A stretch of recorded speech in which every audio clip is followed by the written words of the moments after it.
იუსტიციის მინისტრი ლიტვის, საბერძნეთისა და ჩინეთის ელჩებს შეხვდა შეხვედრაზე ქვეყანაში მიმდინარე მოვლენებზე და ახალ საკანონმდებლო ინიციატივებზე ისაუბრეს. თეთრ-ლუკიანმა დიპლომატებს სამინისტროში განსახორციელებელი პროექტებიც გააცნო. ასევე საუბარი შეეხო სამართლებრივ სფეროში განხორციელებულ და დაგეგმილ რეფორმებს და ამ მხრივ მეგობარი ქვეყნების გამოცდილების გაზიარების მნიშვნელობას.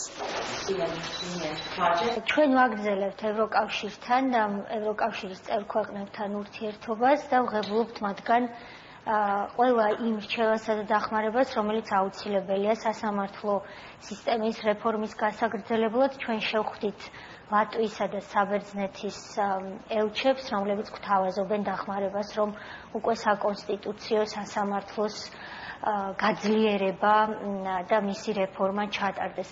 ჩინეთის ელჩი იუსტიციის სამინისტროში მობრძანდა პირველად, ის დაინტერესდა იმით, თუ რა ტიპის რეფორმებია დაგეგმილი 2014 წლისთვის და ჩვენ შევთანხმდით, რომ ჩინეთთან ჩვენ ვიმუშავებთ მომავალი თანამშრომლობის გეგმებზე, რათა გავიზიაროთ ის გამოცდილება, რაც შეიძლება სწრაფად განვითარებად ქვეყანაში იყოს საჭირო, როგორიც დღეს საქართველოა და როგორი გზაც ჩინეთმა უკვე გაიარა, თუმცა რა თქმა უნდა მთავარი თანამშრომლობის სფერო იქნება იმ ჩინელი მოქალაქეების საკითხები, რომლებიც ტურიზმის სახით ცდილობენ საქართველოში ჩამოსვლას.